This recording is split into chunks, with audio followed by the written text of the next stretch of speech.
Olá, bem-vindo, boa tarde. Estamos aqui reunidos mais uma vez para uma reflexão e dessa vez nós recebemos o nosso querido Alberto Almeida, que vai nos guiar sobre o tema empatia e compaixão. Antes de passar a palavra para o Alberto, eu gostaria de fazer uma breve divulgação sobre o trabalho social do qual ele faz parte em Belém do Pará, que é o Jardim das Oliveiras. Então, vou compartilhar aqui a minha tela, né? E o Jardim das Oliveiras. Cadê? Isso. E eu não sei se está todo mundo vendo a tela que eu gostaria de estar compartilhando. Isso. Então, vamos falar do Jardim das Oliveiras, gente. Esse pequeno vídeo institucional.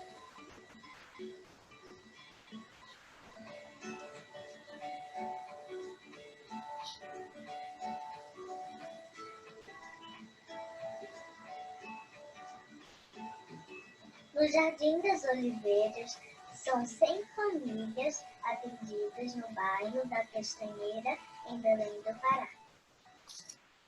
700 pessoas potenciais para o bem. 250 refeições por dia. Crianças e jovens nutridos de corpo e alma. 1000 consultas médicas e 500 atendimentos odontológicos. A saúde revelada em cada sorriso. 200 pessoas nos grupos de convivência. Assistência, amor e inspiração para o equilíbrio. 80 alunos da educação infantil. 150 crianças e adolescentes em atividades criativas. Em meio à natureza, produzir pisos e transformar vidas. Em média, R$ 80 mensais por pessoa atendida. Gente a florescer para a vida. Esse é o nosso jardim. Venha fazer parte. Seja um padrinho, seja uma madrinha ou uma empresa solidária. Acesse www.jardimdasoliveiras.org ou entre em contato pelo 3245-1681.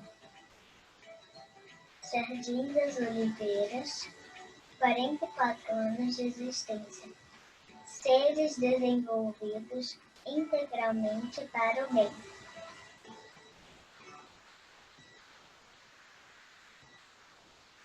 E aqui tem uma coisa que no vídeo não aparece. O Jardim das Oliveiras, quer dizer, o grupo do Jardim das Oliveiras criou essa plataforma que é o Jardineiro Net, né, que é uma plataforma que a gente assina e tem acesso a uma série de conteúdos que são relevantes, que são interessantes para o nosso aprimoramento e é uma forma da gente poder contribuir.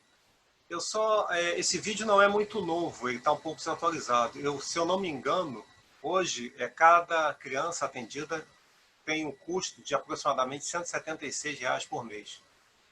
Isso aí o Alberto pode confirmar. Né? Bom, deixa eu agora saber como é que eu vou sair aqui, parar de compartilhar. Pronto. Voltamos então aqui. Alberto, está contigo. Amigos, é uma alegria imensa poder compartilhar reflexões que possam nos ajudar a fazer movimentos na vida capazes de nos permitir penetrar em corações que nos são caros e, sobretudo, penetrar o coração que não nos são claros a partir do nosso coração. Porque a grande dúvida, o grande questionamento, o grande desafio é como é que a gente chega dentro da gente. E se a gente não chega dentro da gente, a gente não chega dentro do outro. Se a gente não for suficiente conosco, nós não somos suficiente com ninguém.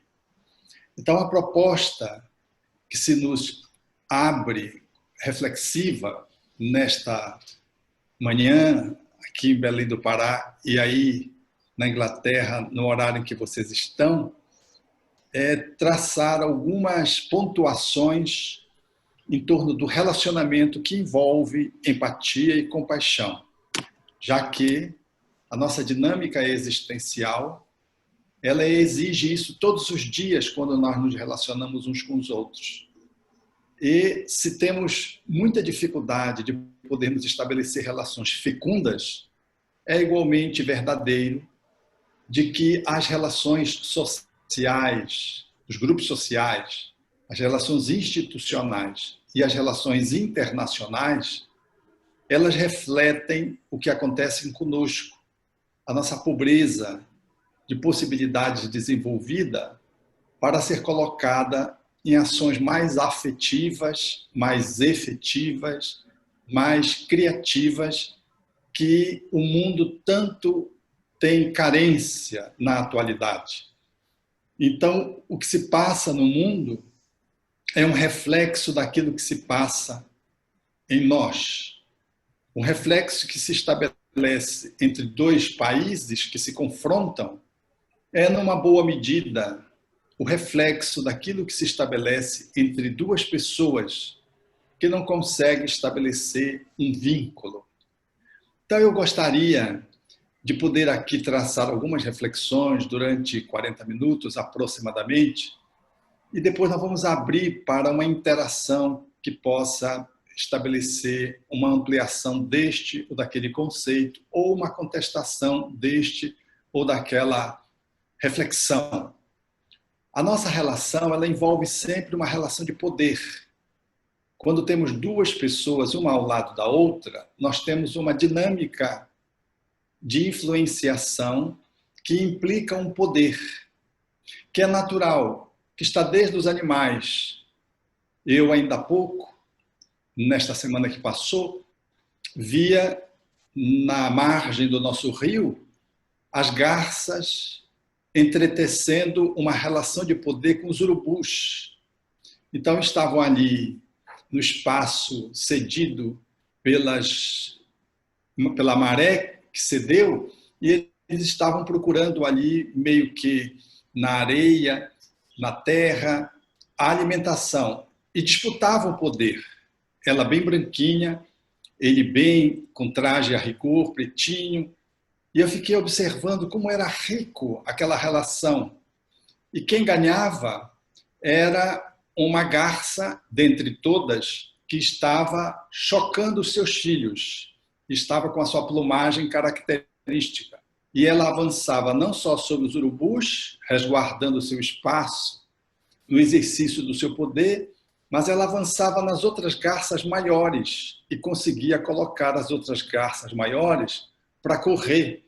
E eu fiquei admirado olhando aquela relação, que era uma relação de exercício de poder entre duas espécies, mas na mesma espécie, aquela que era menorzinha, empoderada, no sentido da maternidade, dentro dessa perspectiva da procriação, para salvar as suas crias, ela fazia o enfrentamento muito justo e muito aguerrido, expulsando, numa certa medida, as garças maiores. Eu ficava muito interessado de perceber aquilo, porque as garças maiores têm os bicos maiores, poderiam ser mais agressivas, elas cediam, porque aquela pequenininha estava ali bastante empoderada da sua função maternal. Não era só a alimentação, era a maternidade.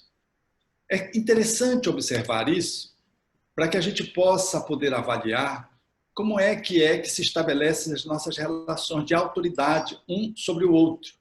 Porque, em realidade, quando isto se estabelece, nós temos que compreender que há uma relação que envolve a nossa dimensão intrínseca. Quando temos uma outra pessoa, no exercício de poder, nós temos uma relação de autoridade, que se faz com muita frequência na dimensão nossa, humana, com duas perspectivas extremas. Uma, eu me empodero para dominar você e nego você como pessoa, nego você como uma pessoa distinta, apreciável, nego seu valor e domino você. É o autoritarismo que está presente em casa, às vezes na relação pai-filhos, está presente nas instituições, está presente nas relações que se estabelecem dentro de um departamento, de uma empresa pública ou privada, se estabelece dentro das organizações religiosas. É quando eu me valho do poder autoritário e exerço esse poder autoritário sobre alguém de forma despótica, de forma opressiva, de forma a desconsiderá-lo. Um outro movimento que se contrapõe é exatamente a relação de abertura dessa autoridade. Eu abro mão do poder, eu me manifesto abdicratamente, anomicamente, é como se eu não tivesse voz, direito. Então eu deixo que o outro me domine. É uma relação na qual o professor não consegue se constituir diante dos alunos, ele não se investe do poder. A mãe, o pai, em relação aos seus filhos, ele não consegue se colocar. O profissional, diante daquele que está cuidando, ele não consegue estabelecer uma relação de influenciação. Ele é dominado pelo outro. E ele é dominado não é porque o outro queira dominar, é porque ele não se apropria do seu poder. Então, ele funciona de uma forma passiva, negativa. Esses dois extremos, eles falam de uma relação de poder muito atrapalhada. O primeiro domina o outro, o segundo se anula para o outro. Na medida do meio está a autoridade. A autoridade, que é quando eu me invisto desse poder e me constituo, mas me constituo em relação a um outro. Eu reconheço o outro e eu exerço uma autoridade plausível, adequada, consistente, ecológica. Porque quando eu reconheço o outro, eu estabeleço uma relação, portanto, de encontro, de vínculo. E eu exerço a minha autoridade, que pode estar relacionado ao ser pai em relação ao filho, eu ser um professor em relação ao aluno. Eu tenho uma função de autoridade. De eu ser um governante em relação àqueles que estão sendo governados, de eu ser um presidente de uma instituição espírita em relação aos outros. Eu tenho uma função ali e eu preciso estar apropriado dela. Isso é uma autoridade que eu tenho. Ou eu sou um especialista numa área de conhecimento e eu tenho investido daquele conhecimento uma autoridade para poder exercer sobre os outros. Mas eu não anulo os outros autoritariamente. Eu não esmago ninguém. Eu não me aproprio de ninguém. Eu não possuo as pessoas. Eu exerço uma autoridade que está consequente com a minha função, que está consequente com o meu cargo, que está consequente com o meu conhecimento, que está consequente com alguma habilidade que eu tenho que me confere um exercício de influenciação distinta. Essa é a autoridade, que é diferente do autoritarismo e que é diferente do comportamento anômico, abdicrata. A autoridade que melhor deve se exercer no mundo, a despeito de todas as outras serem respeitáveis, todas as outras só ganham luminosidade quando a autoridade ela é centrada na amorosidade. A autoridade amorosa, ela confere àquela pessoa que está exercendo o poder uma distinção especial. Foi o que aconteceu com Jesus ao seu tempo. Depois que ele faz uma fala no Sermão do Monte, os seus opositores, os fariseus, haveriam de dizer no final da sua fala, dizendo assim, ele fala com autoridade. Porque Jesus, ele personificava a amorosidade posta em carne e osso, por assim dizer. Era a reencarnação do amor. Então, ele tinha uma autoridade, não era só porque ele curava, porque ele andava sobre as águas, porque ele transformava a água em vinho. Ele tinha uma autoridade porque todas as suas ações eram dirigidas pela amorosidade. Quando um professor exerce a sua função com amorosidade, além do cargo que ele dispõe, que lhe dá a função de autoridade sobre os alunos, se ele ama, essa autoridade toma uma contextura inigualável, luminosa. Um pai, uma mãe que tem uma autoridade sobre o filho, por exemplo, quando eles se investem de amor, essa autoridade ganha foros indimensionais para os filhos, que passam a reconhecer a autoridade do pai e da mãe, não só porque são pais e mães, mas também porque são pais e mães investidos de uma característica que é absolutamente singular, que é a amorosidade. Quando um dirigente de centro espírita exerce uma autoridade amorosa, ele não está investido só da posição da qual ele foi eleito, na qual ele foi eleito como presidente pelos sócios.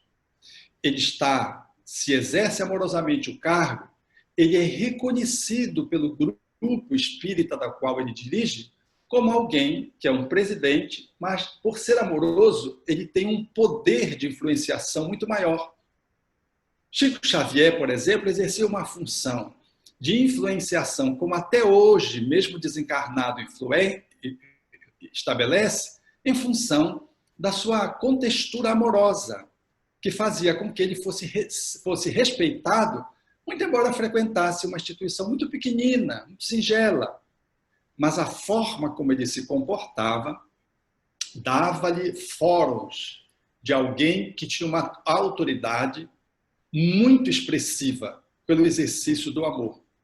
Então, a nossa encrenca com o outro é que, na relação de poder, mesmo quando somos iguais em termos de classe, em termos de função, em termos de diretorias de grupos, de ONGs ou de centro espírita, instituições religiosas, a nossa dificuldade maior, ela está centrada exatamente numa amorosidade que não comparece e que tem semblantes que poderiam ser facilitadas quando nós compreendemos. Um dos elementos que nos ajuda a poder avaliar essa amorosidade e a investir nela chama-se alteridade. Não é autoridade, é a alteridade. Alteridade é a capacidade que eu tenho de olhar o grupo ou as pessoas como um outro ou os outros. Reconhecê-los distintamente de mim, que eles são diferentes. Quando eu estou com a minha esposa, o meu esposo, e reconheço o outro como uma pessoa diferente de mim, eu estou estabelecendo o início de uma relação de alteridade, que vai refletir no amor, que vai refletir na autoridade, que vai refletir no meu relacionamento. Quando eu olho para esse outro e reconheço como um outro diferente de mim, e acolho que ele é diferente de mim, e além de ser diferente de mim, eu reconheço quais diferenças ele tem em relação a mim, e para além de reconhecer as diferenças, eu aprendo com essas diferenças. Quando eu aprendo com as diferenças, eu fecho esse conteúdo do amor que se chama alteridade. Reconhecer o outro diferente, reconhecer as diferenças que fazem parte do nosso comportamento e aprender com as diferenças. Isso me confere uma distinção no exercício do contato relacional com a esposa, com o colega da instituição religiosa, com o meu par, que pode ser um amigo, que pode ser um vizinho, que pode ser o meu irmão, alguém que caminha lado a lado comigo ou que está numa instância diferente, institucional, funcional, como pais e filhos, professores, alunos, dirigentes e dirigidos, que têm funções diferentes administrativas, né? Tudo bem, eu preciso reconhecer de que quando eu, como médico, entro no hospital, existe uma enfermeira, existe um técnico de enfermagem, existe alguém que é o faxineiro. Se eu não reconhecer o faxineiro como alguém que é diferente de mim, que tem características diferentes de mim e que eu posso aprender com ele, eu não estabeleci uma relação de alteridade.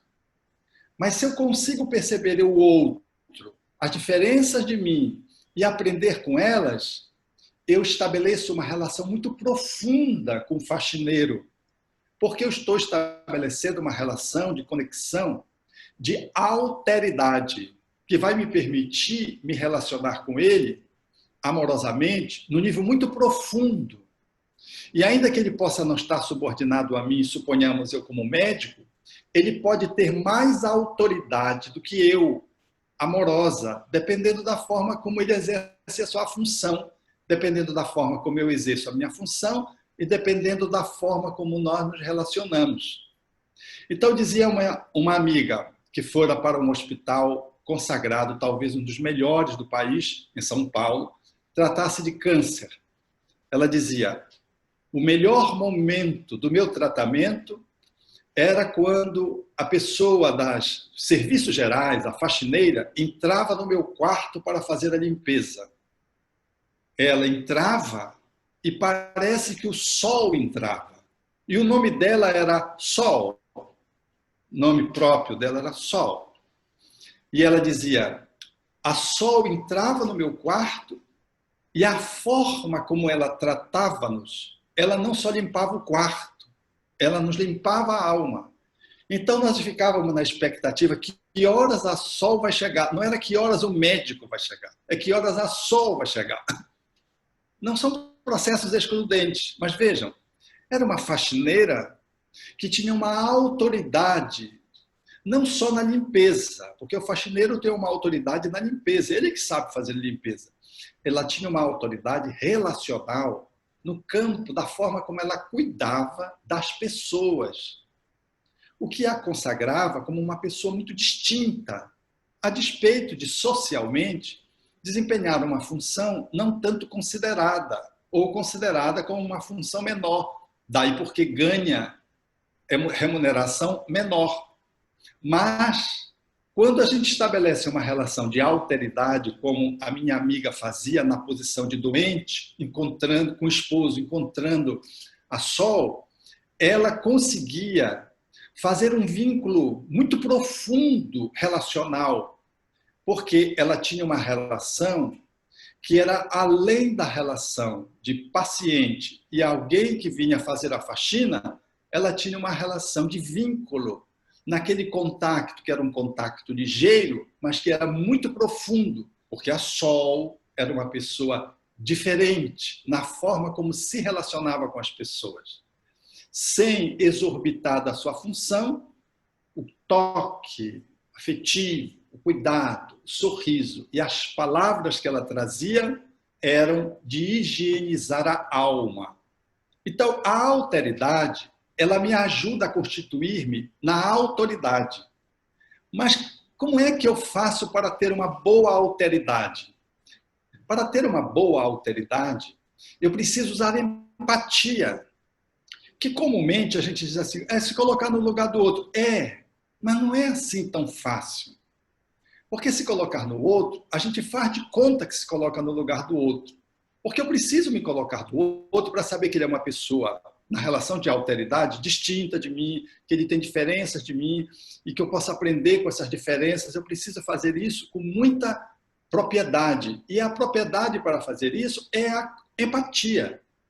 A empatia é a arte de eu poder perceber o outro como um outro, mas como um outro integralmente outro, quanto possível.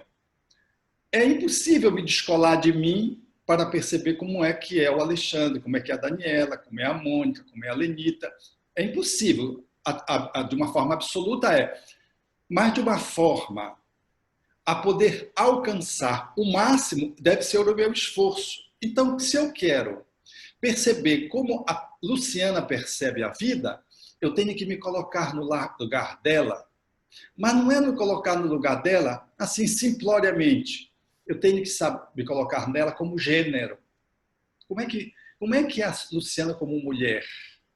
Eu tenho que me colocar na Luciana como a profissional que ela é, com o grupo de emoções que ela traz, com a história dela, com a crença dela. Ou seja, eu tenho que entrar no mapa da Luciana. Então, a relação de empatia ela não é improvisada. Eu posso fazer algumas suspeições no primeiro contato, mas uma relação de empatia ela é construída na convivência.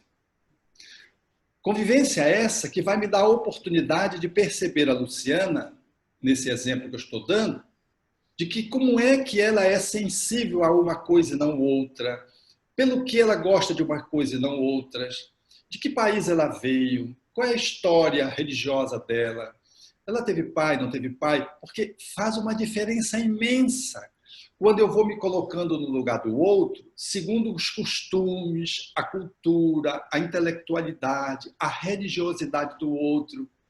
Quanto maior eu fizer esse movimento de aproximação do mundo do outro, maior é a minha capacidade de poder sentir o outro como outro diferente, distinto de mim. Reconhecer essas diferenças e poder apreender e aprender com elas. Apreender e aprender com elas.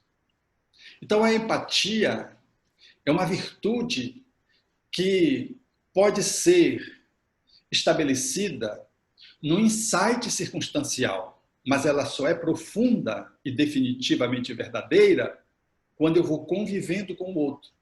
Quando a gente convive com um amigo, a gente sabe das manias dele, dos tiques dele, dos cacoetes dele, das virtudes dele, das habilidades dele, das deficiências dele, porque a gente vai convivendo, vai aprendendo. Então, quando ele tem um comportamento que alguém critica, a gente diz, não, peraí, tu não conhece o fulano.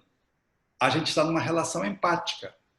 Eu digo para o outro que eu, pela minha convivência com ele, eu sei porque ele fez aquilo. Ele não fez aquilo porque ele é pão duro. Ele não fez aquilo porque ele é iluminado. Ele não fez aquilo porque ele é uma pessoa imprestável. Ele não fez aquilo porque ele é um anjo. Ele fez aquilo, ele tem uma história que motiva. E aquele comportamento que o outro faz um julgamento, e um julgamento apressado, mesmo sem ser juiz, ele é pobre porque ele não tem uma relação empática. Ele não conhece o meu amigo. E como eu conheço, eu digo, não é bem assim. Aí eu vou e trago um outro olhar. Mas de onde é que eu trago esse outro olhar? Eu trago esse outro olhar do exercício empático de me colocar no lugar do outro, para perceber a vida como o outro percebe a vida.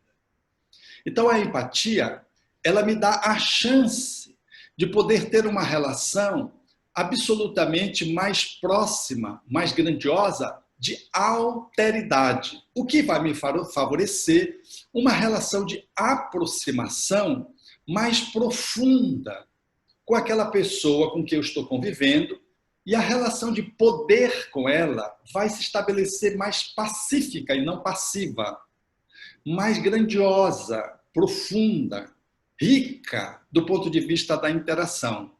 Então, quando a relação empática está posta, eu crio um espaço para um outro movimento que me dá a oportunidade de poder fazer, para além da minha percepção, experimentar uma sensação interior de grandiosidade no rumo dessa amorosidade que eu estava aqui mencionando.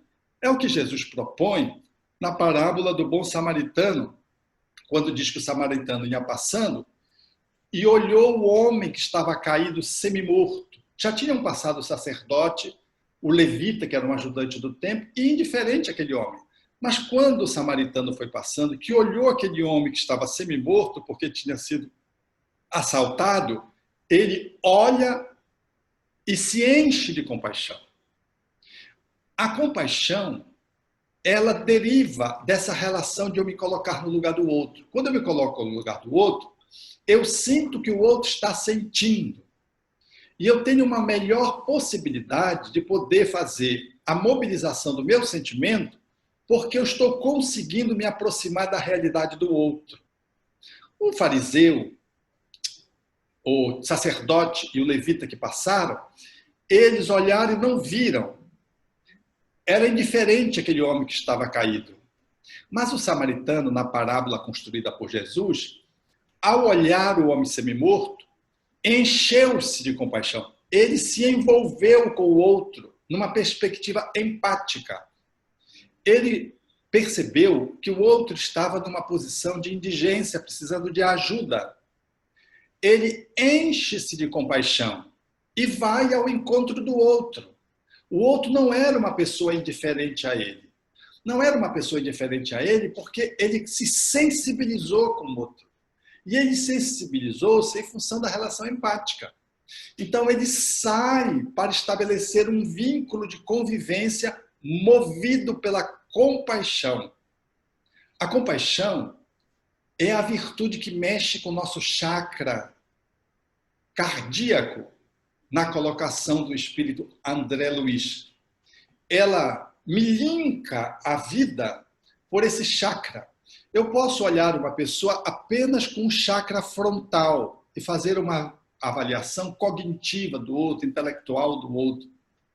Mas eu posso fazer uma análise do outro a partir desse chakra, que é o chakra do sentimento, das emoções nobres, no qual eu me envolvo com o outro quando eu mobilizo esse chakra. Eu me envolvo com o outro com um sentimento nobre.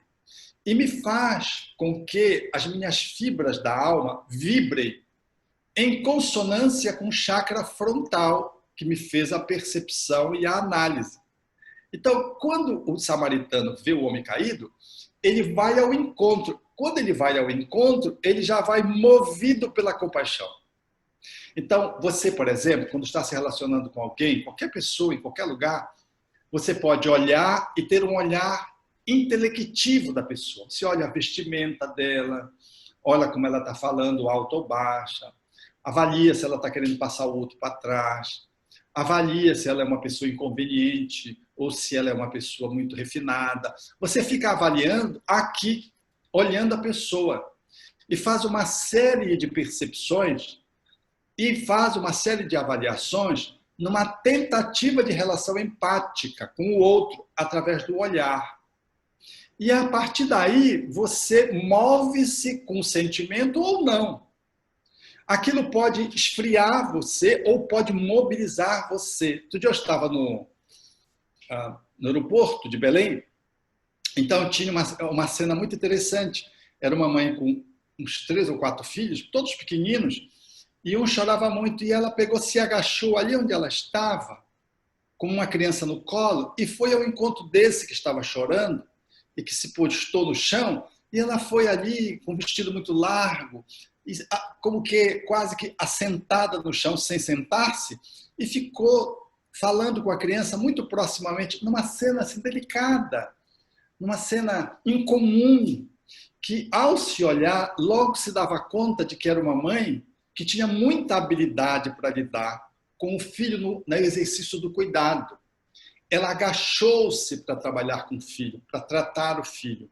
Não só porque o filho estava ali no chão, chorando, contrariado com alguma coisa, mas ela agachou-se para ficar próximo dele. Ela não agarrou pelo braço e saiu levando, não puxou as orelhas, não deu uma bronca, ela foi e delicadamente, com a outra no colo, se agachou, enquanto que a outra maiorzinha andava do entorno, ela foi e começou a falar, e com um gesto maternal, conversava com o filho choroso no chão.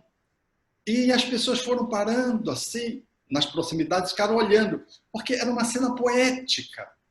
Eu, olhando, como a gente trabalha nessa área, eu via aquela mãe como uma cuidadora, investida de uma maternidade incrível.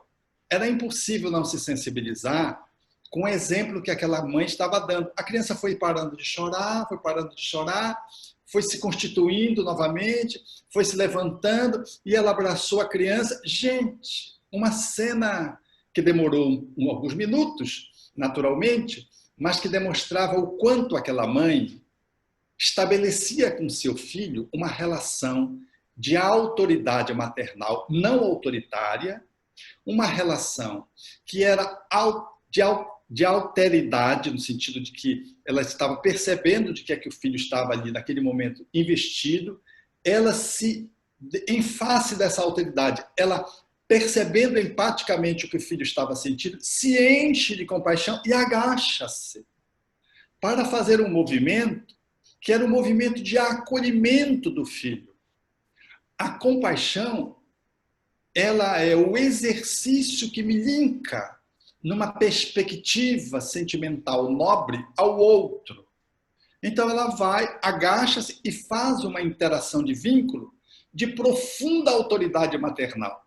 Porque a autoridade maternal não era pegar a criança e sair arrastando a criança, dar um berro com a criança, puxá-la pelo cabelo, pela orelha. Não é. A relação de autoridade era poder atender a demanda da criança da melhor forma possível ao alcance dela. E ela fez isso de uma forma tal que usou a sua autoridade amorosa sem precisar ser autoritária, sem precisar usar um expediente agressivo. Não usou. Ela não só sensibilizou e acolheu a criança, como a todos aqueles que estávamos ali fazendo check-in às proximidades dela, incluso eu. Então, a compaixão é a capacidade que eu tenho de olhar você não só com a cabeça. Eu olho com o coração. Quando você está numa relação de conflito com alguém, você pode escolher esgrimar com ela com a cabeça para ver quem tem razão e você fica naquele debate intelectual, de lógica, ou você pode olhar para o outro empaticamente, pelo que o outro está agindo assim. Você pode descobrir que o outro está num processo de inveja, porque ele gostaria de estar no seu lugar. Ele acha que o lugar em onde você está é cheio de regalias, às vezes, ou de que você desfruta de uma série de privilégios, porque você é o chefe, porque você é o dirigente espírita, porque você é uma pessoa bonita, ou porque você é uma pessoa que tem recursos financeiros. Ele pode estar olhando para você numa perspectiva de inveja. Se você se colocar no lugar dele, talvez você consiga alcançar, se esse é o móvel. Mas pode ser que não seja. Pode ser que ele esteja naquele lugar porque ele nunca teve uma relação com o pai que fosse saudável. E você é um homem. E você lembra o pai dele. E quando ele entra em contato com você, ele ativa as memórias da sua história parental e trata você como se fosse um arremedo do pai dele. Como se fosse uma expressão do pai dele. E aí você se choca, ele choca-se com você, e se você não tiver essa percepção, essa compreensão empática e o movimento da compaixão, você vai passar um recibo para ele que você é o pai dele, que você vai xingar ele, que você vai tratar duramente ele, ou você vai enquadrá-lo, mesmo tendo razão, porque às vezes a gente tem razão. Mas a gente não precisa usar a nossa razão para desqualificar o outro, para mostrar que o outro está errado, porque às vezes não é a questão de estar certo ou estar errado, é o de que é que o outro precisa. Eu lembro-me de Chico, quando a mulher foi ao centro espírita ser atendida por ele, e ele não estava, disseram que ele estava no trabalho. Ela foi no trabalho, o Chico era muito procurado. Aí o pessoal já arrumava umas conversas de que o Chico não estava. Disseram que ele não estava, que estava na casa dele. E ela foi para a casa do Chico. O Chico disse, não estava, que estava no centro. Enfim, ela ficou circulando. Terminou que ela foi para o centro à noite, aonde o Chico, à noite, estava, ali. E ela, então, quando teve a proximidade de se aproximar do Chico e falar com o Chico, ela estava muito aborrecida, porque ela tinha feito uma peregrinação. Xingou o Chico. E ao xingar o Chico, e ao agredir o Chico fisicamente, o Chico convidou-a para tomar um passe. Fez uma leitura de uma página, aplicou o passe nela, mas ele ficou muito sensibilizado porque ela o agrediu, dizendo, venha para cá, você está pensando que eu sou uma moleca? Venha para cá, logo me aplicar um passe. Ela fez uma agressão, que foi uma agressão para além da palavra, porque esse tipo de agressão é uma agressão à integridade do outro. Então, quando o Chico acabou de dar o passe, ela estava reconfortada, ficou chorosa, e aí saiu, e aí o Emmanuel estava às proximidades, E ele então questionou o Emmanuel, porque ele estava sensibilizado. Ele leu uma página, não foi para prepará-la, para se preparar para dar o passe nela, porque ele estava sob o impacto da forma agressiva como ela atendeu, como ela chamou, como ela tratou ele. Então, depois que ele leu a página e se refez, ele deu o passe. Quando a senhora foi embora, então ele questionou o Emmanuel. E Emmanuel colocou que ela era uma pessoa que estava com aquela dificuldade e tudo. Então ele disse, mas eu não tinha razão? Aí o Emmanuel disse, sim, você tinha razão, mas ela tinha a necessidade. Você veja, se ele vai usar a razão, a lógica, ele nem dava o passe naquela senhora. Porque ela estava sendo desrespeitosa, agressiva, ele não estava sendo pago para dar passe nela, ele não tinha a menor obrigação, do ponto de vista das leis normais, humanas, de atendê-la. Mas do ponto de vista do lugar em que ele estava e de quem ele era cabível poder dar um outro enquadramento para além da racionalidade, para além do chakra frontal. Era necessário ir ao coração, era necessário envolvê-la num sentimento nobre. Ele tinha razão, mas ela tinha a necessidade.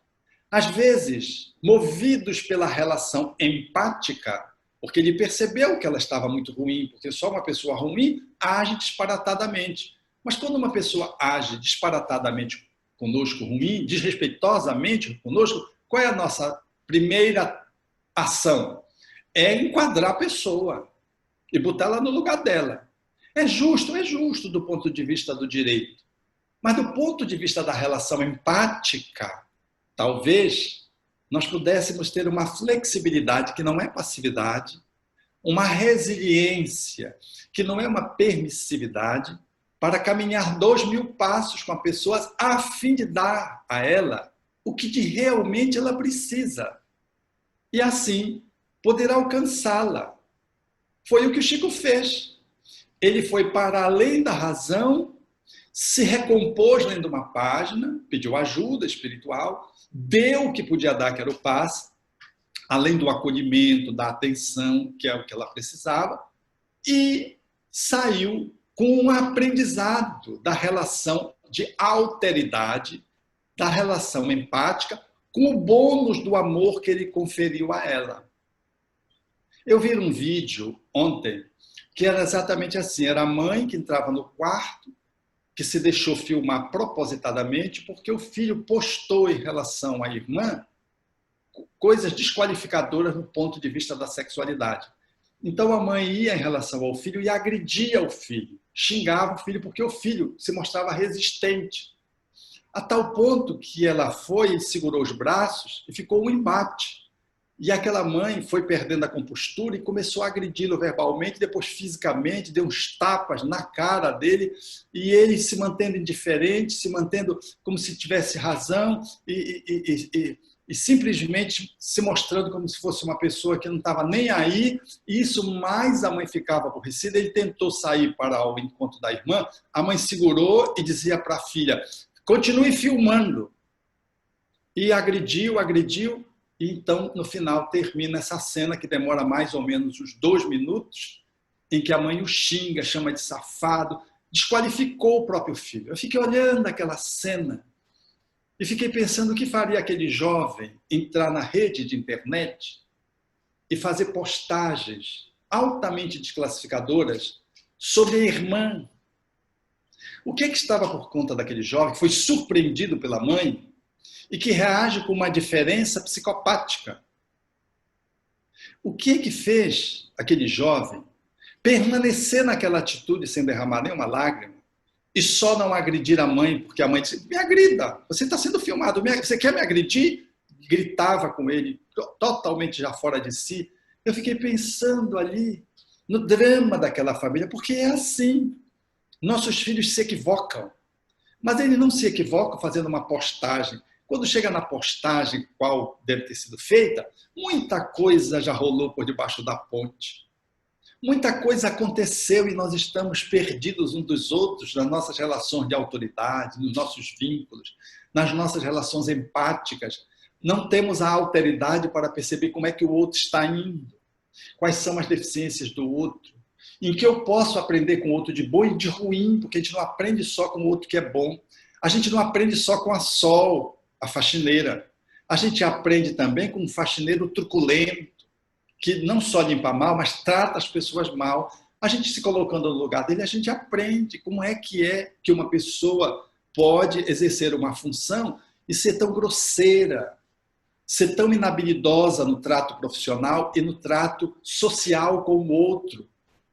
A gente pode aprender sempre com o outro numa relação de alteridade, abrindo espaço para o envolvimento empático. E nessa relação empática, o que teria acontecido com aquela família que se perdeu de si mesma? Olhei para aquela mãe e fiquei compadecido dela, porque aquela mãe, para xingar o filho daquele jeito, ela estava fazendo com o filho, filmando o filho, o mesmo que o filho fez com a filha.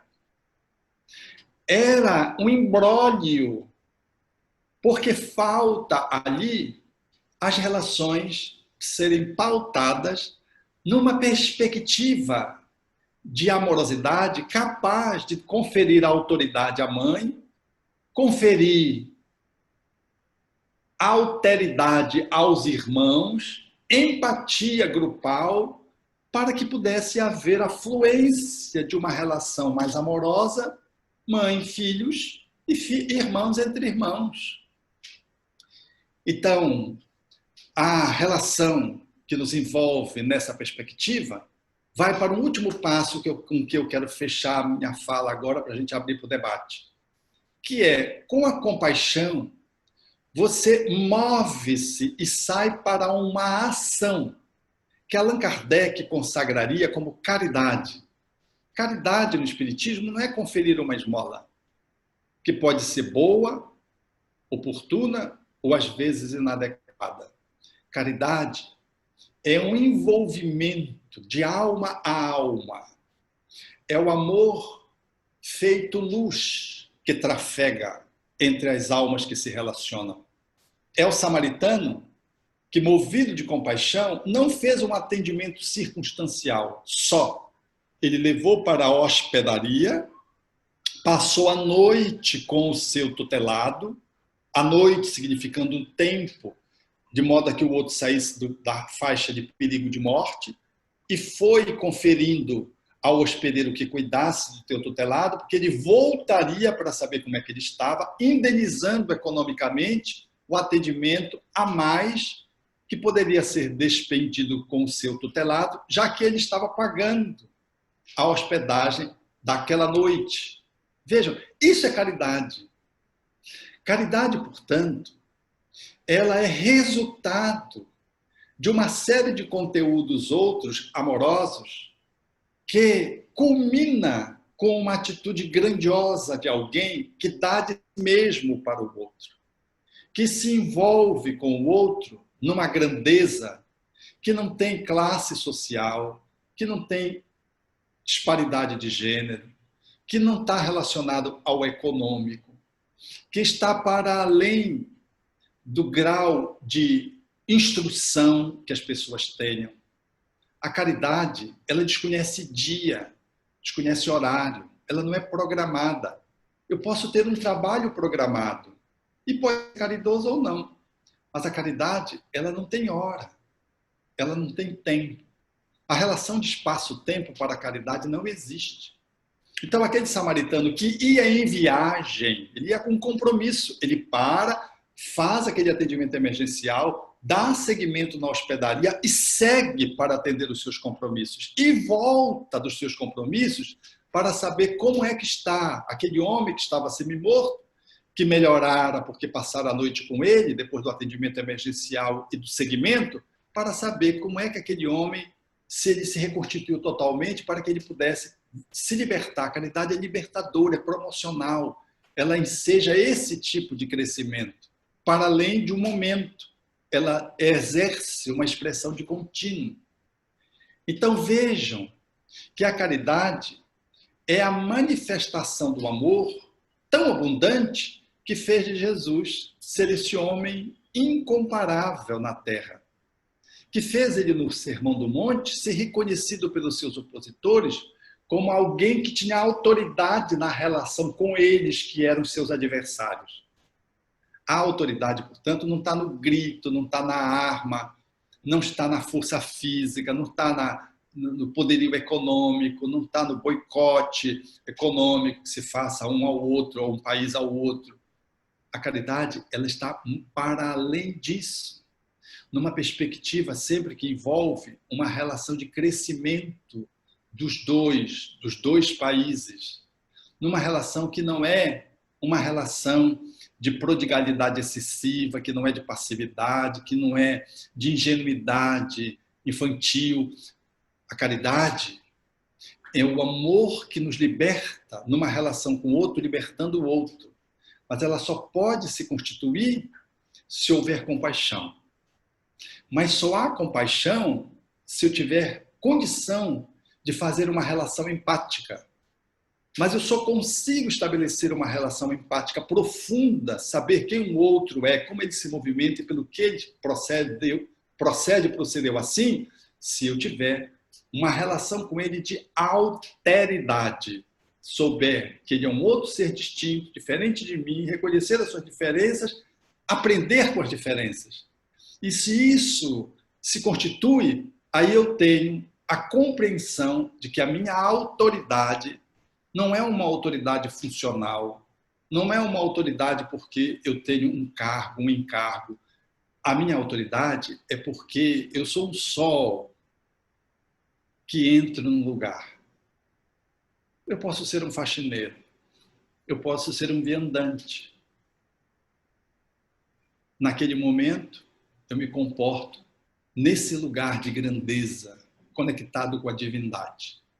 Então, é nessa perspectiva que eu queria abrir agora para uma reflexão com os amigos, do ponto de vista do nosso relacionamento interpessoal, grupal, institucional e internacional, como é que anda as nossas relações no campo do amor, se elas têm fracassado ou não, em razão do uso ou não desses elementos que fazem parte das interações, que é a alteridade, a empatia, a compaixão, que se expressa no cotidiano das nossas vidas ou não.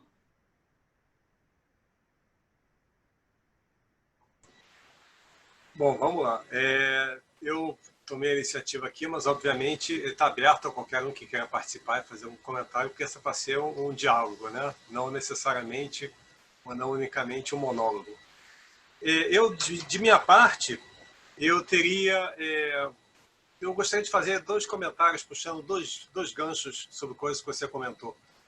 Uma questão, quando você falou da questão da mãe que foi visitar, da mulher, né, que foi visitar o Chico, isso me lembrou aquela grande questão que a gente se depara todos os dias, né?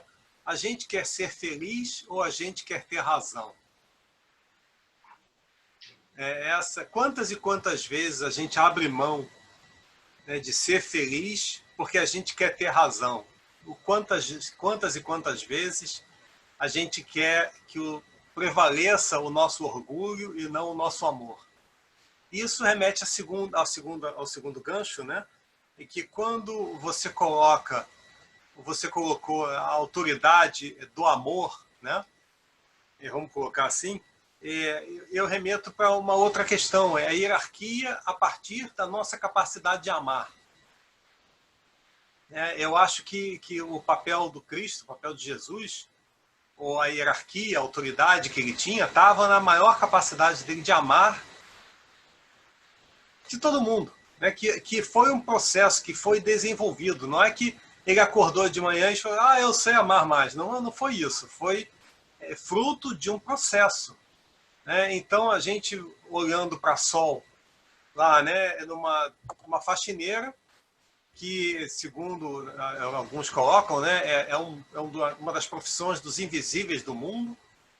Então, está lá a faxineira com um potencial de amar, né, e de impactar positivamente uma paciente que talvez, se não fosse aquela presença daquela faxineira ali, dando a ela uma recarga de amor todo dia, um amor diferente do amor do marido, do amor que o médico consegue ter, que as enfermeiras conseguem ter, né? Então, eu vejo, né, essa questão de que, na verdade, existe uma hierarquia que é fundamentada na nossa capacidade de amar, porque eu acho que isso reflete o nosso progresso enquanto espírito imortal, enquanto o nosso desenvolvimento. Bom, agora eu falei tudo.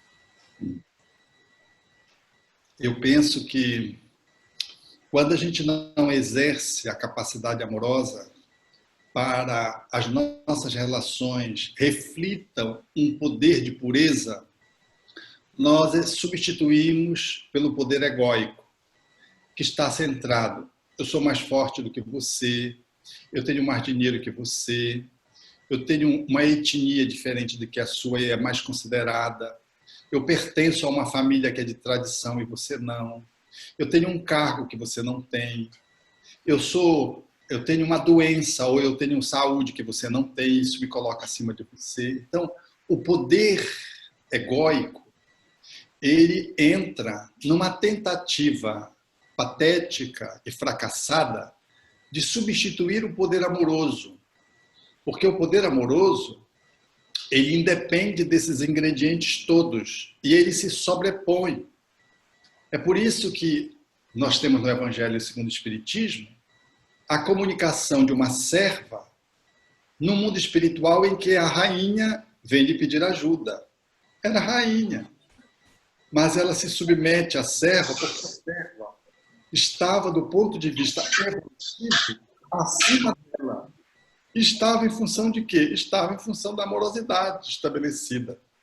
Então, é no poder do amor que nós vamos centrar a nossa autoridade, como pais, como amigos, como companheiros do centro espírita. Nós não vamos nos impor usando recursos que podem ser plausíveis do ponto de vista humano. Mas se nós usarmos só do ponto de vista humano e não tiver amorosidade, eles descem quadrado, como se costuma dizer. A pessoa aceita porque é um poder humano. Porque se um policial aborda um cidadão na rua e o faz na posição de policial, ele tem autoridade para chamar a atenção de um cidadão que está se comportando, por exemplo, inadequadamente, atravessando uma faixa inadequadamente, jogou um lixo num lugar que não era para jogar.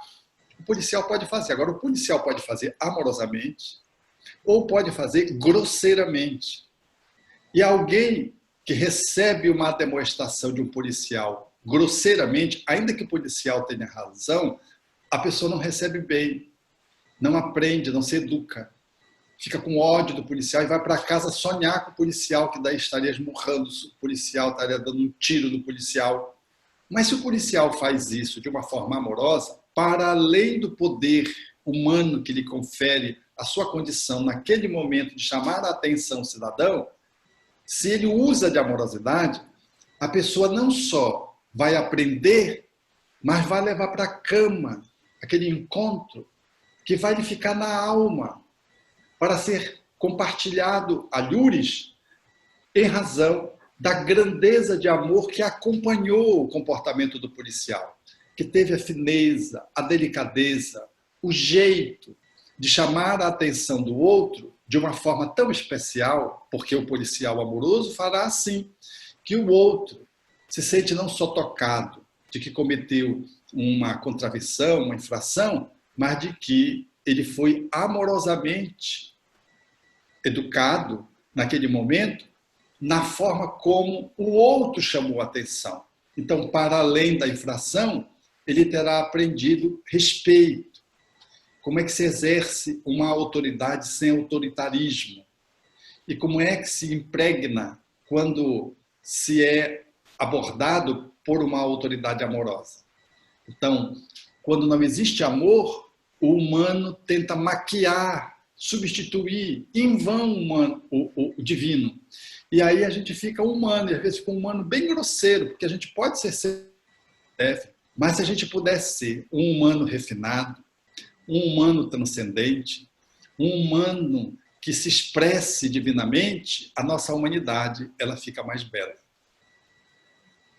Eu estou aqui pensando em todo esse processo E o que me vem à mente é o quão importante é a gente se conectar conosco, né, nesses processos. Porque eu só vou conseguir identificar o amor no outro se eu consigo identificar em mim também, né? É claro que não é 100% essa autoidentificação, mas já é o início. Então eu fico pensando nisso, o quão importante é o autoconhecimento nesse processo, porque eu só consigo perceber o outro como um indivíduo se eu consigo me perceber como um indivíduo também. Eu também tenho as minhas necessidades, tanto quanto o outro, né? Faz sentido? Faz sentido. Faz sentido, e essa expressão faz sentido, ela é minha, eu já patenteei, e você vai ter que me pagar royalties. Porque eu repito tanto essa expressão, faz sentido para você que o grupo do Jardim das Oliveiras disseram, Alberto, faz um tema com faz sentido. Aí eu tenho postado, parei agora na pandemia, é um conteúdo que eu digo em 1 minuto e meio a 3 minutos, e é uma reflexão ligeira. Está postado, inclusive, no YouTube do Jardim das Oliveiras. E por isso que faz todo sentido que você... Então, eu queria dizer que você nos chama a atenção de que, no fundo, o relacionamento de compaixão, o relacionamento empático, a autoridade investida de alteridade, ela passa e se concretiza numa relação de autoencontro. Ela funciona nessa perspectiva do autoamor. O autoencontro para o autoamor. Porque esse amor que se manifesta como compaixão e como caridade, e toma a dimensão da caridade, ele só consegue ganhar esse contorno se houver amor dentro de mim, porque ele é de dentro para fora. Então, o exercício da convivência, mais do que poder exercer um poder sobre o outro, é a gente exercer um poder sobre nós mesmos. O poder exercido sobre nós mesmos pode ficar no ponto do ego, eu querendo me superar egoicamente, uma luta na dimensão do ego. Mas eu posso escolher manter uma relação de poder comigo mesmo, numa relação com a minha transcendência, com a minha divinitude, com a minha deidade, com a minha dimensão Deus.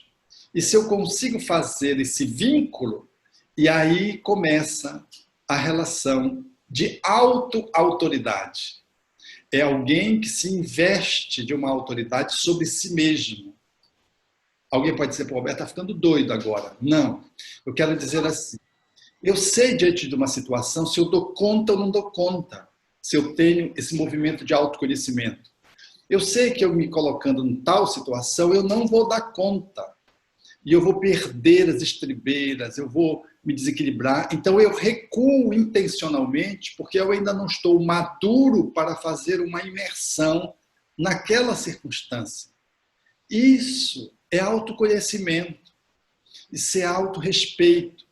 Eu não vou me expor, eu dizia ainda ontem para uma paciente que eu cuido, né? Eu dizia assim, ó, você vai para essa reunião de família, mas avalie bem como você vai para essa reunião. Sua irmã está muito ruim, ela vai lhe agredir. Ela disse, vai, com certeza. Pois é, você dá conta de poder estabelecer uma relação e sustentar de que a sua irmã vai lhe agredir e você não vai se sentir agredida por ela?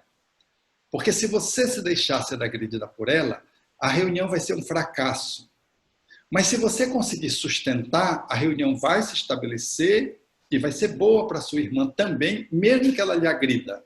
Porque você vai saber se colocar diante da agressão. E comecei a analisar a problemática que a envolvia com a irmã e como é que ela poderia se desequilibrar ou não, para que ela pudesse analisar os autolimites. Porque a relação de poder que eu exerço para fora, ela reflete a relação de poder que eu exerço comigo. Se eu sei que eu não dou conta, eu me afasto. Se eu sei que não é a hora, eu recuo, me distancio. Jesus, em várias situações, saía do lugar. Mas quando teve que ir para a cruz, ele foi para a cruz. Ele sabia o que precisava fazer. Ele sabia qual era a hora. o limite dos outros. Por quê? Porque ele era o Senhor dos Espíritos, ele tinha o autodomínio completo. Como nós somos aprendizes, a gente precisa avaliar. Essa mãe que eu acabei de contar para vocês, esse vídeo que eu tive oportunidade de ter acesso, ela perdeu as estribeiras. A abordagem que ela fez na tentativa de corrigir o filho foi ruim também. Ruim o comportamento do filho, ruim o comportamento dela, ruim tudo. Porque ela não deu-se conta de poder avaliar os seus limites. Às vezes, a gente precisa sentar, avaliar, orar, para saber o que faz e o que não faz, num alto mergulho. Porque se o meu alto amor não for suficiente, eu vou me engalfinhar com o outro. Se eu não me autorrespeito, não vou respeitar o outro. Então, em nome do autorrespeito, eu posso decidir não me expor ou ir até um certo limite em relação ao outro. Eu tenho um amigo que ele era muito espírita, um dirigente espírita, ele é muito interessante. Ele era uma pessoa muito consciente do que precisava fazer. Então, o filho dele chegou com um boletim reprovado. O filho estava se pelando de medo, com medo da correção. Ele pegou o boletim e disse assim: eu vou subir e eu vou decidir o que eu vou fazer com você. Vou fazer o evangelho. Subiu. Aí o filho disse: escapei. Ele vai fazer o evangelho, pronto. Ele vai cair em si, não vai me tratar bem. Lá pelas tantas, o pai fez o evangelho, orou, pediu ajuda e tudo, chamou o filho. Quando o filho subiu, ele deu uma surra no filho. Porque ele fazia parte de uma educação em que o correto era dar umas palmadas no filho. Deu umas palmadas no filho. O filho pensou que ia escapar. Quer dizer, esse homem, ele fez tudo certinho. E dentro da cultura dele, ele fez o que achou que devia fazer. Ele provavelmente espancaria a criança. Ele não espancou, deu umas palmadas só. Ele provavelmente perderia as estribeiras e diria muitas coisas que não deveriam ser ditas para um filho. Mas ele não disse coisas que não deveriam ser ditas. Ele disse: você vai apanhar. Ele fez a leitura correta, no nível evolutivo em que ele estava. Talvez hoje já não batesse, escolhesse uma outra proposta. Mas você veja, ele fez um movimento interno. É isso que eu acho bonito, que o Espiritismo nos proporciona, porque cada um é um, cada um tem o seu movimento. A gente não pode agir com o outro impulsivamente. A gente não pode agir por outro só egoicamente. A gente tem que consultar. Aí a gente vai agir conforme a nossa maturidade. Mas com certeza vai ser muito menos pior ou muito melhor do que agirmos só sob o impulso do humano precário, aonde a gente se encontra. Então, o que você disse é de total coerência. O exercício do relacionamento com o outro reflete o relacionamento da gente com a gente mesmo. Quanto mais estivermos nos amando, mais seremos capazes de ter uma relação empática com o outro. Mais teremos compaixão com o outro. Quando vi esse vídeo, eu me enchi de compaixão, porque eu cuido de adolescentes. Eu vi que aquele rapaz está perdido, machucando a irmã. E vi aquela mãe querendo arrumar a família, também perdida, coitadinha. Todo mundo perdido. Então, vejam, quando a gente vai para dentro, a gente conhecendo os nossos limites, a gente começa a avaliar melhor os limites do outro. Foi por isso que Jesus dizia: não julgueis, porque a capacidade de julgamento, de condenação e de execução de alguém, portanto, ela é um processo que varia de acordo com a nossa capacidade evolutiva. Quanto mais a gente vai para dentro da gente, mais a gente vai amando, menos a gente vai julgando. Aí você vê que a postura é uma postura madura. Você faz a leitura, faz a análise, porque você não é uma pessoa que não tem, que tem tirocínio, tem raciocínio, tem a capacidade de logicar, mas você não vai para a postura da condenação, da execução. Você tem uma leitura da realidade para distinguir as coisas. Mas você já não age mais linchando o outro, espancando o outro, matando o outro, se matando. Então, faz todo o sentido de que o poder do autoconhecimento nos gera o auto-amor. E o auto-amor, ele se reflete para o outro numa relação de exercício de autoridade amorosa, porque está investido de alteridade, de empatia, de compaixão, que faz traduzir-se, expressar-se através da caridade. Eu queria fazer um outro comentário em cima disso, em cima do que a Dani falou, que você comentou em cima. Eu acho que é uma das passagens em que, para mim, sempre foi muito difícil de entender na sua plenitude, né? E é um ensinamento do Cristo, quando ele fala amar a Deus acima de todas as coisas e amar ao próximo como a si mesmo. Essa questão do... Né, eu acho que tem tudo a ver com o que a Dani comentou e que você comentou em cima, né, a questão do auto-amor, né, que é um processo, a gente tem que desenvolver isso de alguma forma. Oi, Alexandre. Oi, Fira. Tá me ouvindo? Oi. Estamos ouvindo, pode falar. Desculpa que eu estou aqui na rua, mas eu queria agradecer, doutor Alberto, mais uma vez, agradecer a vocês pelo convite de estar aqui nesse grupo.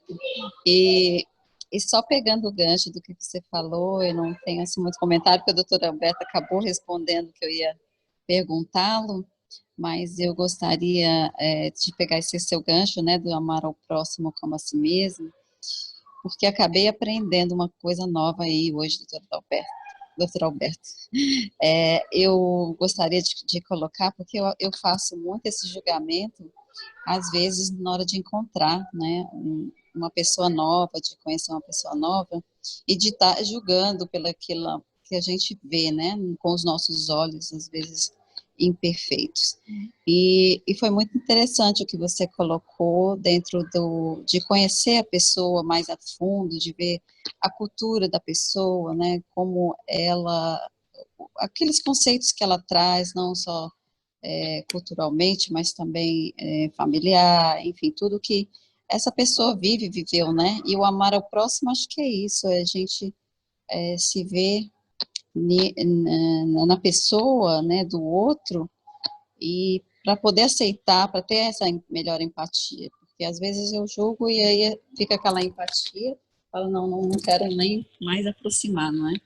E sendo que se a gente chegar a conhecer melhor mesmo, talvez eu consiga ter mais empatia por essa pessoa e conviver melhor com ela. E aí, lembrando só mais uma outra coisa, que é o espelho que Joana fala, não é? Que Dani falou também, conhecer nós mesmos e através do outro. Então, até que ponto eu vou fazer o meu trabalho de autodescobrimento, né, desenvolver as minhas qualidades sozinha, se eu não convivo com o outro, sendo que é através do outro que eu aprendo. Então, eu gostei dessa dica, vou procurar conhecer melhor antes de fazer o meu julgamento. Muito obrigada. Um abraço, querida, um abraço. Tem mais alguém que gostaria de fazer algum comentário? Desculpe, eu acho que eu te cortei, Alberto, desculpe. Eu perguntei se alguém tinha mais alguma pergunta para fazer. Tem um comentário que o Léo Rodrigues postou no Facebook, e se você não se incomodar, eu gostaria de ler porque eu achei interessante. Ele traz um outro assunto que a gente não abordou. Ele coloca aqui: a parábola do Simão de Cirene, ao carregar a cruz de Jesus, nos transmite uma lição de empatia e compaixão, onde o amor inclusivo permeia a relação entre Jesus e Simão e entre Simão e o mundo. Eu não sei se você gostaria de comentar alguma coisa sobre isso. Eu penso que todos temos que carregar a nossa cruz. E está ausente a possibilidade da presença do Cirineu, que às vezes não está materializada em alguém. Às vezes nós somos carregados pelos benfeitores espirituais e nem estamos nos dando conta que estamos sendo carregados. Sempre temos uma ajuda, mas não queiramos substituir a nossa tarefa de fazer o caminho entregando a nossa cruz a alguém. Por isso Jesus disse: se alguém quiser vir após mim, tome a sua cruz e siga-me. Ou seja, não dá para jogar a minha cruz na costa do pai, da mãe, do filho, do companheiro espírita ou dos benfeitores espirituais, porque o caminho é o nosso caminho libertador. Ele é nosso, não é do outro. Se as forças fraquejam, nós podemos e devemos ter o auxílio que devemos buscar. Porque é inevitável que fraquejamos aqui e acolá. Faz parte da nossa humanidade, nos nossos ensaios. E nós não precisamos nos ocupar em nenhum momento por isso, nem entrarmos em remorso, porque isso é da nossa experiência evolutiva. Mas negligenciar o que precisamos fazer, seja para dizer de que nós não temos força, de que a gente não consegue, e tentar transferir para o outro, é como eu costumo dizer habitualmente. Eu não posso tomar água por você. Eu não posso, de modo algum, me alimentar por você. A gente pode oferecer a água e o alimento, mas é o outro quem bebe, é o outro quem come. Porque se ele não comer, não tomar a água, ele vai morrer sem se dessedentar e sem aliviar a sua fome. Então, nós precisamos ter isso com muita clareza, que nós temos a nossa cruz. Então, Jesus foi ajudado, mas ele levou a cruz 500 metros acima, no Gólgota, que era um aclive. Ele não abriu mão da cruz. E ele ergueu-se na cruz, porque esse era o instrumento de flagelo que foi incorporado de Roma pelos palestinos da época e com que Jesus foi sentenciado, condenado e executado. Ele não abriu mão para nos deixar o exemplo de que a cruz não é só um instrumento de flagelo, ela é o símbolo de asas libertadoras. O cristianismo, infelizmente, tomou a cruz no pior sentido, que foi o sentido da mortificação, do sofrimento. Então, se não houver muito sofrimento, não tem valor. Então, nós acabamos que fizemos uma idolatria do sofrimento. A cruz, ela não significa mortificação. Ela significa a plataforma em que você faz um movimento como uma asa delta, corre para voar. Elas são asas. Não sei se vocês já tiveram a oportunidade de ver as pessoas pulando de asa delta. Ali na Pedra da Gávea, no Rio de Janeiro, eles não pulam assim, eles correm e saltam. E voam, aquela coisa maravilhosa que eu tenho um dia a vontade de fazer isso, mas tenho medo de me arrebentar lá embaixo, porque às vezes o vento está fraco e aí eu fico com medo, mas eu fico com uma inveja espírita, sabe aquela inveja espírita?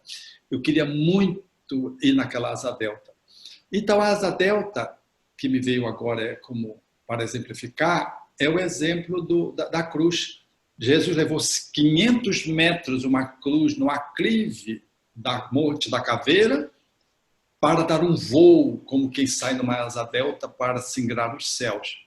Então, não abandonemos a cruz, não transfiramos a nossa cruz a nenhum sirineu e não nos agarremos a ela e fiquemos no meio do caminho, negligenciando o salto que devemos dar na direção da luz, com os braços abertos, com as asas abertas. A cruz são asas que se abrem para desferir-se um voo espiritual.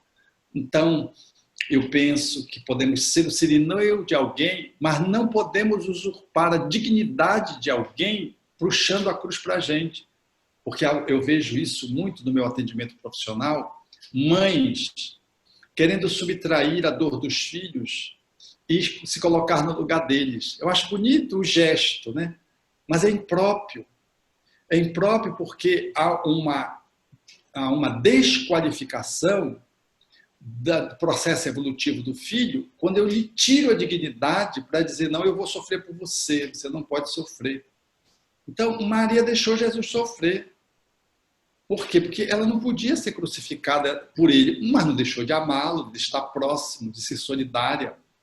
Então, esse é um ângulo que é muito comum, que eu gostaria de trazer no que tange ao sofrimento e à cruz, que é da gente também reconhecer o valor da cruz de alguém que está fazendo a caminhada para fazer um voo. Eu sou apenas um sirineu, eu não sou um usurpador de cruzes, querendo tirar a cruz do outro e carregar pelo outro.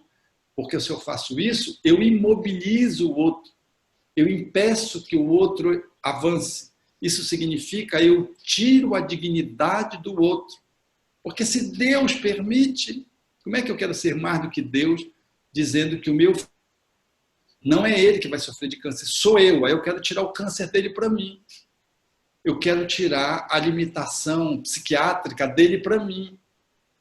Então a intenção pode ser positiva, mas ela é limitante e limitada quando ela não respeita os limites de que o filho ele necessita fazer o seu caminho e de que você pode ser um bom sirineu se não atrapalhá-lo.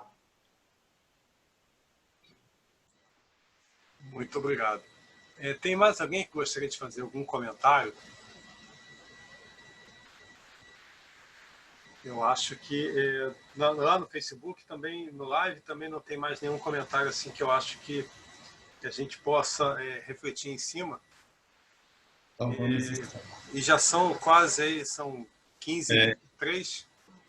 Eu acho que talvez então esteja na hora da gente pensar em encerrar. Pois não. Então, eu gostaria, antes de mais nada, eu gostaria de agradecer a todos os nossos irmãos que puderam participar ou que vão participar depois da live no Facebook. Eu vou interromper a live agora. Então, fiquem todos com Deus e até a próxima. Bom, a live está interrompida. Eu gostaria, agora só temos aqui no Zoom, eu gostaria mais uma vez de agradecer o nosso queridíssimo Alberto Almeida por várias coisas. Primeiro, por estar aqui com a gente hoje, agora, nesse momento, doando o seu tempo, o seu carinho, o seu amor, na sua hierarquia de amor. Agradecer também pelo trabalho que você e o seu grupo fazem aí em Belém, no Jardim das Oliveiras. É um trabalho lindíssimo. Eu não sei se quem nunca conheceu pode procurar na internet, Jardim das Oliveiras, é um trabalho lindíssimo. Nós, particularmente, temos assim, uma gratidão muito grande por nos ser dada a oportunidade de participar desse trabalho de alguma forma, mesmo que seja indiretamente, através do Jardineiro Net.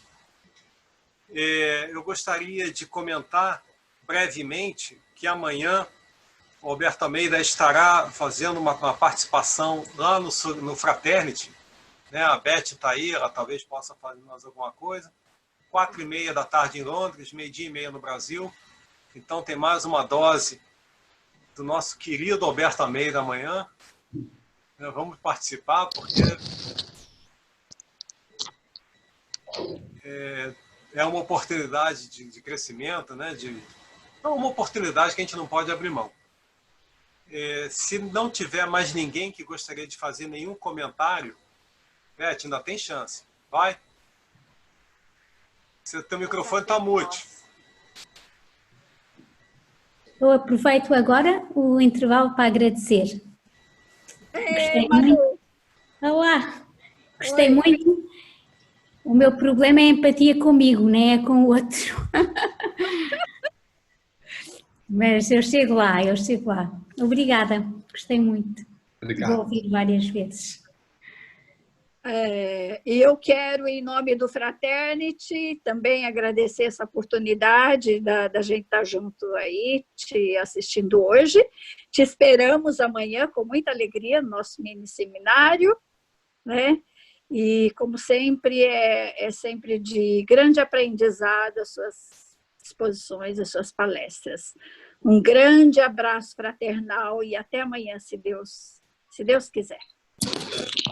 Ô, doutor Alberto, só uma perguntinha última. Estou indo aí para o Brasil. Eu queria saber, vou estar bem próximo aí, se a gente pode fazer visita lá no Jardim das Oliveiras. Como é que está agora? No momento, o jardim está, conforme a orientação do governo, ele não pode funcionar. Então, está funcionando só alguns funcionários trabalhando, mas a disponibilidade, não está podendo frequentar. Conta dos livros. Tá bom. Não, tudo bem. Social. Então, a gente está fazendo relações só via as lives e as entregas de mantimentos para ajudá-los nesse momento de... Tá bom. Fica para uma próxima vez, sem problema. Beleza. Eu vou estar aí bem pertinho. Obrigada. Beleza. Um abraço carinhoso à Silvia, que a gente esteve com ela. A Beth, nós vamos estar amanhã novamente. A nossa Manuela, quero agradecer a sua fala. A Daniela também, que fiz aqui, junto com o Alexandre, mestres de cerimônia, e poder dizer da minha alegria de poder estar com vocês, com os outros companheiros, a Lenita, a Bárbara, o Luquinha, a Luciana, o grupo, enfim, do Facebook, e poder dizer da minha alegria de poder compartilhar humildemente reflexões que possam nos ajudar a abrir espaços dentro do coração para que a gente possa, junto, um dando a mão para o outro, sirineus enganchados um no outro, nos ajudarmos a seguirmos Jesus, cada um levando a sua cruz e compartilhando com a cruz do outro, para transformar em asas libertadoras